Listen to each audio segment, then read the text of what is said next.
Welcome back, everyone. We have such an exciting episode with Isabelle Miller today. You guys, she was literally so cute. We're obsessed. She's so cute, and she had such great advice. Like, I was like, No, I literally. need to be on her level. Same. I was like, literally need to just be so unbothered. We needed to take notes, honestly. Get out your notepad, you guys. Yeah, we're going to listen to it again and take notes. Totally. I'm going to introduce Isabelle. She's an ambitious model, content creator, and influencer based in LA. She has quickly gained a following for her sensual and daring content, captivating audiences with her alluring presence. She's not just a model, but also a talented content creator and influencer. She uses her platforms to share her personal experiences and to give an intimate look into her life, which is appreciated by followers. With a growing fan base and a commitment to making a positive impact, Isabelle is a force to be reckoned with and is on her journey to the top as she continues to make waves in the fashion and beauty world. We had such great conversations with Isabelle. We touched on a lot of different topics. Mm-hmm. We talked a little bit about the hate that comes along with being a creator, screen time, being intentional, self-care, self-love. We talked about all sorts of stuff. So let's get into the interview.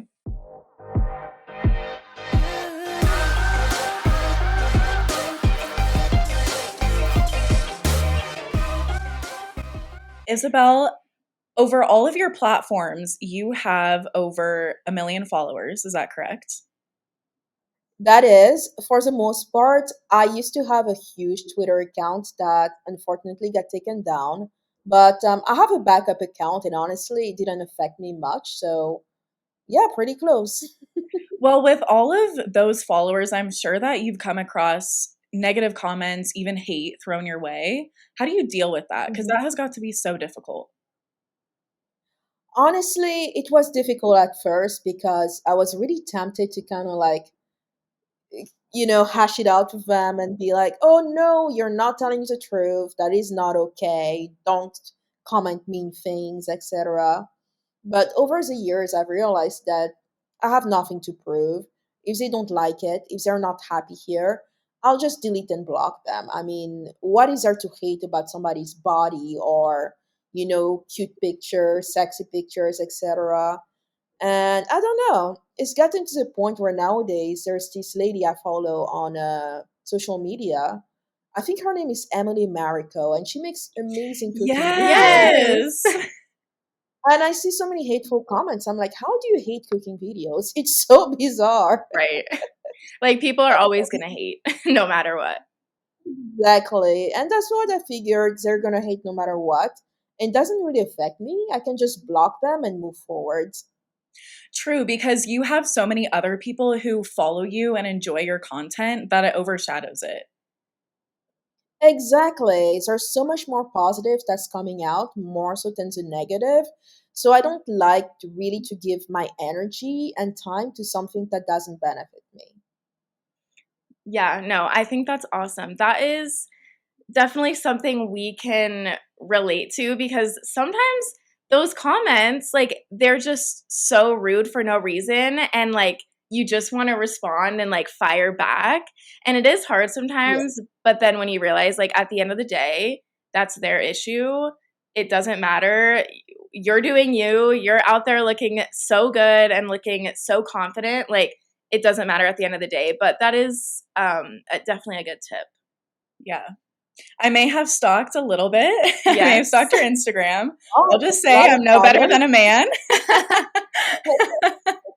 You were slaying in every picture. Yes. So, Oh, thank you. yeah. Okay. So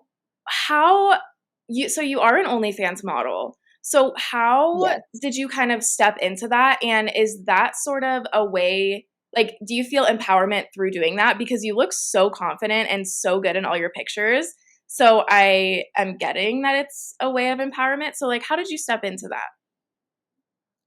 I started posting first on Twitter, and initially I was just posting like modeling photos, modeling pictures in maybe like lingerie, bikinis, etc. And I had a friend tell me, "Hey, so there's this platform called OnlyFans. You can monetize your presence online and not do all that stuff for free." So I decided that, you know what, I'll join it and see how it goes. At first, it was a bit overwhelming because you have to like post and send messages and answer messages and all that stuff. And I found it a bit overwhelming at first, but during the pandemic, when it blew up really, I started doing my research and realizing that there was so much business potential behind it, not only OnlyFans itself, but just content creation in general.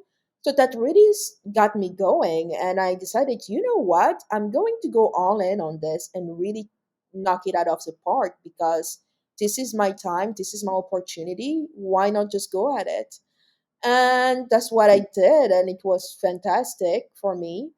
I do have to admit that there were stressful times. It's not always easy to be on there 24/7 and keep up with everything at once. But once I started really finding my groove, it started becoming better. Now, when it comes to empowerment, I want to be more conscious when I say that XYZ is empowering because as women, we are all different.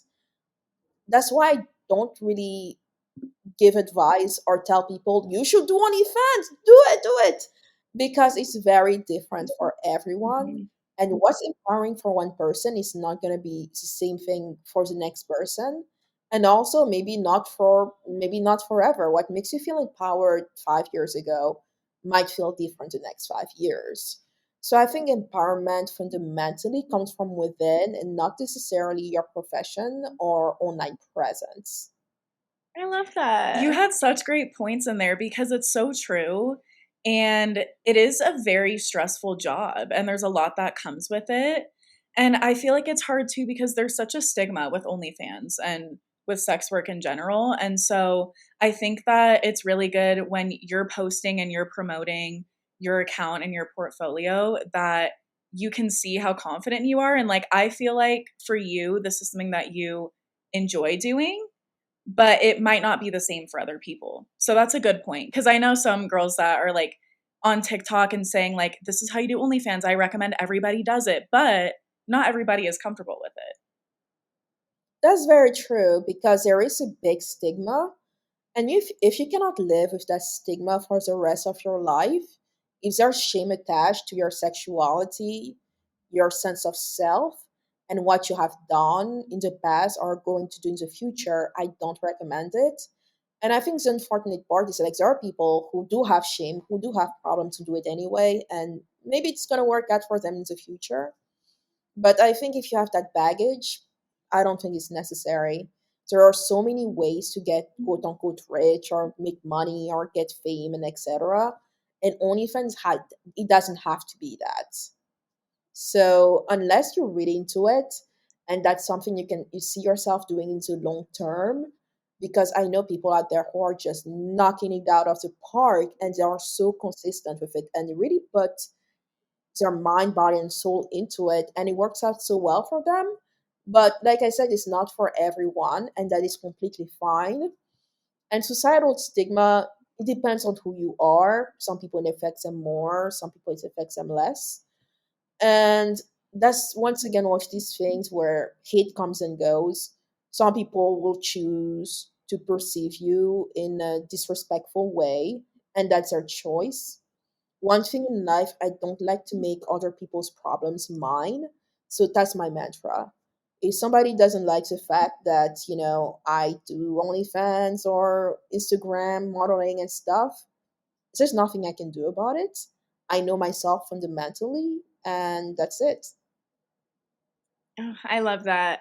So, do you, when you are like in this space creating, do you interact with a lot of other creators? And are those interactions like positive and uplifting, or is this industry kind of like competitive and people are just trying to get to the top? I think you can have both. Kind of like a lot of industries in general, you're going to have people out there who are just so kind and loving, and others are not quite there yet. Overall, I think it's so much healthier to surround yourself with people you see yourself with in the long term, working with in the long term, and sometimes they're hard to find, and that's okay. And sometimes you realize that, you know what? maybe I need some alone time and I don't need to interact with that many people. So having a small circle is also great. I agree with that. Yeah, it's hard when you're in an online creative space because like there's so many people that we interact with, fellow creators who we Hmm. love, like who we've met before and we love supporting each other. But then there's also the other side that we've talked about where it's just nasty, like it's a black hole and it's horrible. And so it is good to like keep your inner circle small, like let those people support you and you in turn support them, but focus on your like actual relationships. I think is a really important thing. That's so true because there's so much more that can come out of nurturing the loving relationships you already have, the relationship you have with yourself first and foremost, versus kind of like meddling with muddy waters and people who don't give a crap about you or talking behind your back, don't have the same values as you do. It's a waste of time and life is too short for that. I Yeah. love that you said that because when people look at our social media profiles, they don't know us. Hmm. We think that we Yeah. get an idea of what somebody is, but we don't. Like, we don't know anything about them really except what they post. And so I think that's really important to remember. And I like how you said it's not my problem if someone doesn't like me because it's true. It's not. There's nothing that we can do to change that. Very true. So, something that we talk about on our podcast, and we did a full episode on this a while back, but we like the concept of like body acceptance and body Self love. positivity, like self love, all of that. So, can you talk about if you've had like that self love journey? Can you talk about that? Oh, yes. And it was quite challenging at first because when I started out with OnlyFans and modeling, I was already small, and even back then, I had quite some issues with my body image because there are so many people out there who I perceived as being prettier than me, fitter than me, etc. So at first, if you're not experienced, it was easy for me to compare myself to others without necessarily having that discernment that, hey, everybody's going to look different and that's fine. But also there are some unhealthy components in it because some photographers are going to make you feel some kind of way if you don't look like if you're not like a 5'11" model or you're not a size 00, and thankfully over time I've realized that I only want to work with people who make me feel great about myself. If I feel that weird energy that the photographer is working with you just because, and that normally would much rather be somewhere else shooting a VS looking kind of model, like I said again, I shift away from that because that's not fair to me. Maybe that's not fair to them. That's their perspective, but I'm not going to make myself feel like crap for Hmm. just being me. That's ridiculous. Right. Especially since I am beautiful, I am confident, I'm worth it. So why is that I'm going to compare myself to somebody who's, on paper more popular or more quote unquote beautiful, valuable, however you want to say it. So one thing too that helped me out a lot is to just accept myself because even though I was small, I started gaining weight over time and getting curvier. And at first I was like, oh, yeah, I should go to the gym more. I should, get on this diet. And I don't know, it just was not necessarily the best focus. Mm. I think fundamentally I should have accepted myself first and foremost, which thankfully I did. And from there, there's nothing to really disapprove of. I'm happy with who I am. And if I feel like I'm surrounded by people or environments that don't really have those values of self love and acceptance, I remove myself, I remove them, and I keep going forward. So it seems like you being very intentional about who you surround yourself with and who you choose to work with has really helped you to step into yourself in this industry and like make a name for yourself. And I think that's really A good hundred. advice. Yes, because at first you want to take all the opportunities, work with everybody and just get things done and get out there. until you realize that, hey, I don't have to do this. I really don't. It's better to wait and be patient and really have the quality of people around that are not going to project their own fears onto you, because at the end of the day, that's not fair to it's not fair to me to be in an environment that's not really conductive to my well-being overall. So I think putting myself first as a creator is extremely important, and I wish I knew that earlier. That's really good advice. And I think that applies to everyone, whether you're a creator or not. But your environment and the people around you really have a huge impact. So that's really great advice. We're going to take a quick break to talk about our sponsor, BetterHelp. It's 2023 and it's time to really prioritize our mental health this year. No matter where you are in life, everyone can benefit from therapy. Whether you need to work through trauma or just need a safe person to talk to, BetterHelp is here for you. BetterHelp is the world's largest online therapy service. Get matched with a professional licensed therapist in your state who you can trust. BetterHelp has options to communicate with your therapist via chat, email, or video, and you can message them at any time to get help. BetterHelp is giving our listeners 10% off if you sign up using the link in our show notes. If you're struggling with depression, anxiety, relationships, trauma, grief, or just need someone to talk to, try BetterHelp today by clicking the link in our show notes or go to betterhelp.com/RTAFpod to get 10% off today. Are there things that Yeah. you do in your personal life, like outside of work, that help you to make your environment like the best energy possible? Like, do you spend time with your space? Like, are there certain things that you've done? Honestly, just spend a lot of time with myself. I love to read. I love to do what I love to do. I don't put pressure on myself anymore to have a social group that does a bunch of stuff that I don't 100% care for. Like, for example, I don't really care for going to clubs that much or going to bars and bar hop and do things like that anymore. And I never really did, but sometimes when you want to be social, you're like, oh yeah, let's go here, let's Mhm. go there, let's do Totally. this. And it's kind of like, you know what? They wouldn't exactly do what I do. Why am I doing what they want to do? I'll Yeah. just do things by Honestly, hey, if it works, it We works. love an independent queen. Yes. Oh yes, oh yes, because the more you rely on others, I've realized, the more likely I am to quote unquote not lose myself, but feel drained. Because it's kind of like I'm giving energy, but what is it that I get exactly? I don't see that fair exchange, and which is fine. And I think that's an indication of really discovering myself, going inward, and really doing what is it that I love. I love that. I think that's great advice.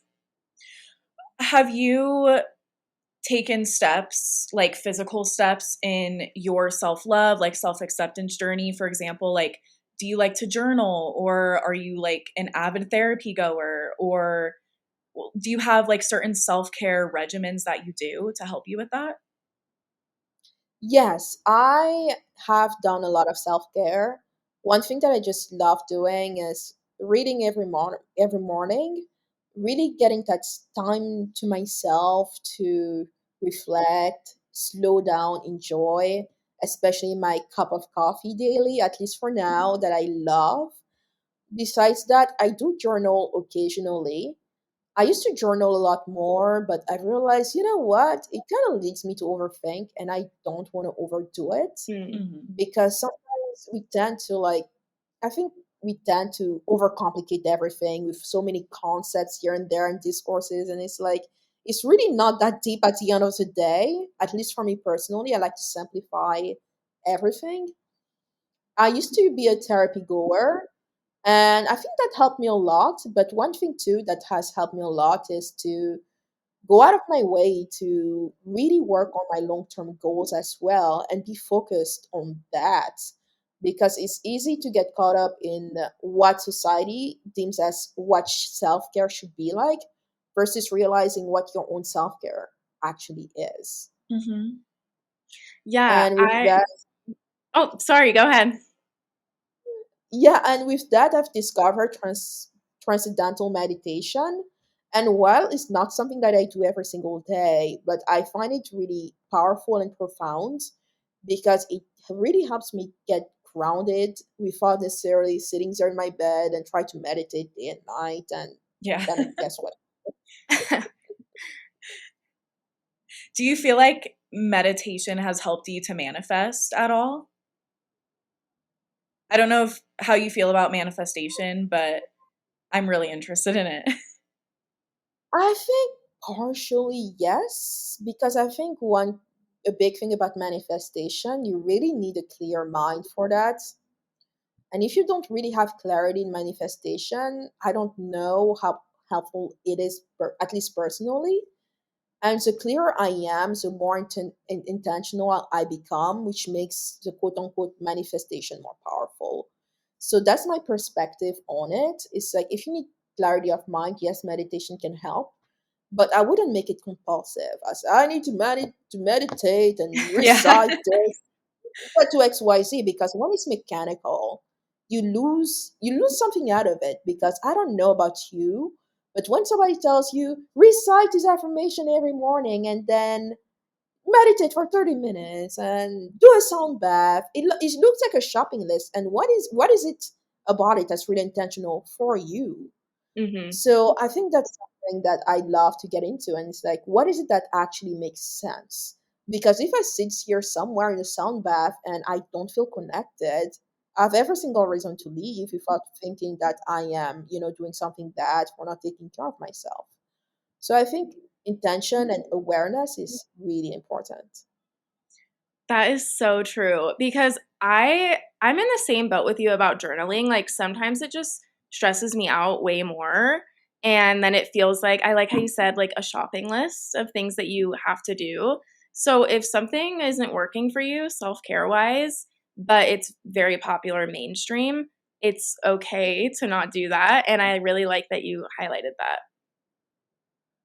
That is true because I think it's so easy to feel guilty about, oh no, I'm not meditating. Oh no, I'm not going to the gym. Oh no, I'm not doing this.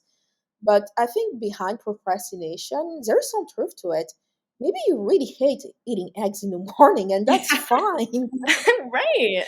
don't have to eat eggs in the morning. You don't have to drink those protein shakes if you don't like them. So I think we miss the fundamentals of life, which is, personally speaking, I think true success is doing what you love. And we miss the fundamentals so much by this shopping list of wake up at 4 a.m. and go to the gym. And it's like, I don't want to do that. I will wake up at 11 a.m. That makes me happy. Thank you. Yes, I love it. It's so true. Keeping it simple often is better because it's not overwhelming. It doesn't feel like a chore, but you know that it's Yeah. something that you actually enjoy doing. I Exactly. recently have noticed that I've spent less time on screens and that has really helped me to like be more intentional like we've been talking about. How do you manage your screen time like working on social media basically? I manage my screen time a lot better now because at first it used to be chaotic. It's like, I have to be on social media to Yeah. monitor all this and all that. And it's like, I don't have to actually. So I divide my screen time between personal screen time and professional screen time. So as time went by, I got very radically strict with my professional screen time because I realized that, hey, if I linger around too much on my professional TikTok or Instagram and etc., it's like, okay, am I just comparing here? Am I wasting time here? Am I actually learning here? And I find that the less time I spend on professional social media consumption, the better. Because then I'm not too much in those rabbit holes of, oh, this person is doing this, oh, I should be doing that, and etc. Versus actually spending more time on personal screen time, really consuming things that I like, things that I love, and things that resonate with me. So I don't necessarily force myself to not be on my phone, especially around lunchtime. People say, oh, don't look at your phone while you eat. But I can do either or. It doesn't bother me personally. So it's all about, really knowing what is it that works for you. Because it's easy to get a big red brush and paint social media as this evil thing. You shouldn't be on there. Oh, get off social media. Without actually curating our social media, because those algorithms work for us. We don't work for the algos, and people forget that. Like, if your algo is showing you penguins, you don't like penguins, look at flowers. I don't know. Right, So right. you do something that makes sense for you, because I noticed for a while that the news I was getting were really negative. For example, I think some platforms are guilty of that. Is number one Twitter, sometimes YouTube. I'm like, you know what? I don't like those negative news. I don't like those negative posts. I don't like certain political posts. I will skip them. And I don't feel guilty about it. It's like, hey, I cannot save the world. I can dedicate myself to some causes and learn about them and educate myself about them. But I cannot be scrolling on social media and somebody is yelling at me, why aren't you doing this about XYZ? And it's like, listen, skip. I'm going to go somewhere else. This person doesn't even know me. The next month, at most 3 months, it will be forgotten about. So I'm not going to put myself in places where I'm feeling drained. And social media should be here to replenish you, not drain you. So that's one thing that really helped me out in the long run. That's a really good takeaway, I think, is just being more intentional, because there's a lot of creators that I've heard like on podcasts or on their platforms where they're like, I limit my personal screen time to like 30 minutes a day because I work on my phone. But I like how you said it just depends. Like, you just have to feel it out and be balanced. Exactly. And it's about how you feel as well. If that creator is like 30 minutes max and I'm out of here, that is completely fair and it's amazing for them. Heck, even if it's 10 minutes, do your 10 minutes and get Yeah. out of there. If it's 3 hours, so be it. Exactly. I love that. I want to hear your take on the whole screen time and intentional thing too. It's like, what is your take about it as content creators yourselves? I really like what you said because I feel like there's a lot of shame around like the screen time situation, especially as content creators, because it's like, oh, you're on it all the time, and everyone else, like on podcasts, like all these influencers and stuff are talking about how they limit their screen time and they're like, they don't look at their phone when they first wake up and all this stuff. And I feel like that puts a lot of pressure on. I am not good with my screen time at all. I'm on the computer all day for work, and then at night, like, I just wanna relax and unwind, and so my screen time isn't very good, but I don't know what your thoughts are. Well, it's hard because I feel like we're all guilty of this, but like, I have time limits set on my social media. And even after I run out of the time, I still go and I just bored scroll. And I hate doing that. But I mentioned like lately, I've been getting into a routine where I turn off my phone, I put it on do not disturb at a certain time, and then I try and read or I just go to bed. But that has really helped me because then I'm not going to bed like stimulated and like thinking of things that I saw on social media. So that has really helped me. But overall, I'm not the best with my screen time. It's hard. Yes, I think there's just so much out there. And if you're the type of person who just love to learn and discover new things, it's so easy to get, into these rabbit holes.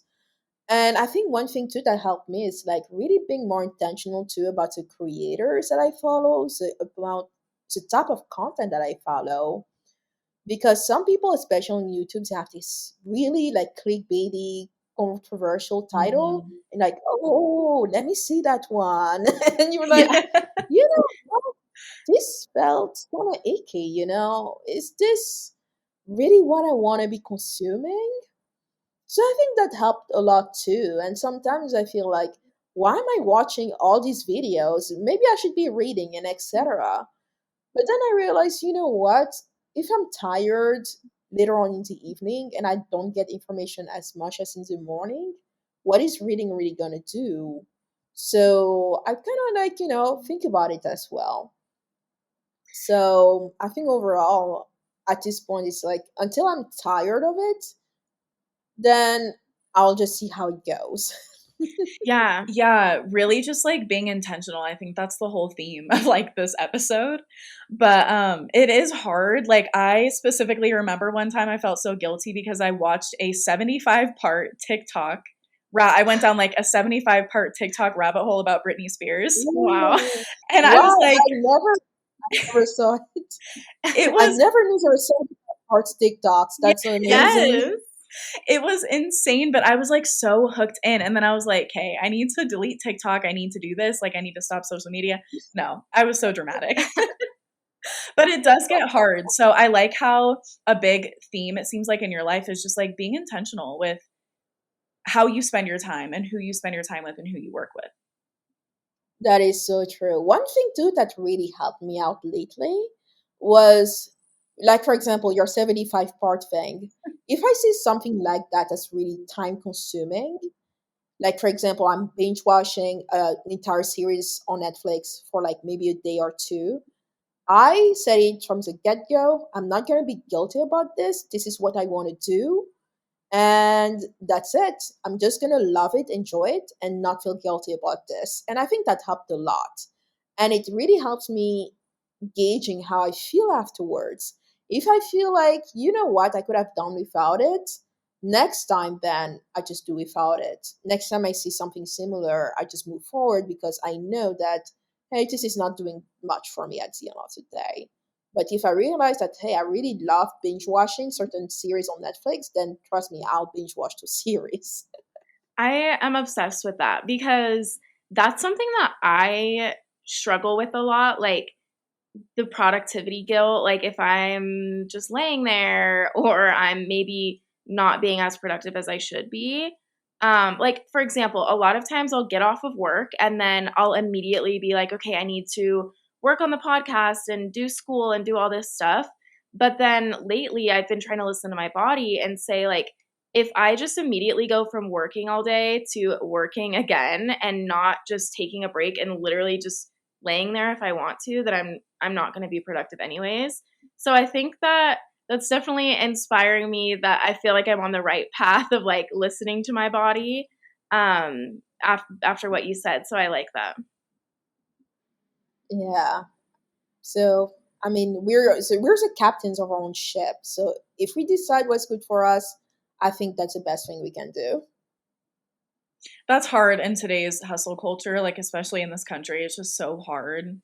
But I Yeah, really love that you embody that because life is not just about work and go, go, go all the time. Like a big part of life is to figure out who we are and what we like and how we want to spend our time. And we can't do that if we don't make time for it. So I really like that. I think that's really good for promoting like overall balance in your life too. very true. Maybe it's because I'm a Libra. I don't know. Maybe. Isabel, do you have anything else that you want to leave our audience today? Well, I had a wonderful conversation. I really hope that whoever is listening can take away something positive from it. And follow me on my socials. On Instagram, it's going to be Isabelle Miller X. On TikTok, it's Isabelle Miller. And actually, yeah, on TikTok, it's Isabelle Miller. On YouTube, Isabelle Miller. Awesome. We'll definitely link all of your socials in the show notes so that our listeners can go follow you and check out your pages. Yeah, that was fantastic. Yes, well, thank Thank you you. so much. I really enjoyed our conversation. Me too. Yeah, I loved it too. You girls are amazing. Thank you. Thank you.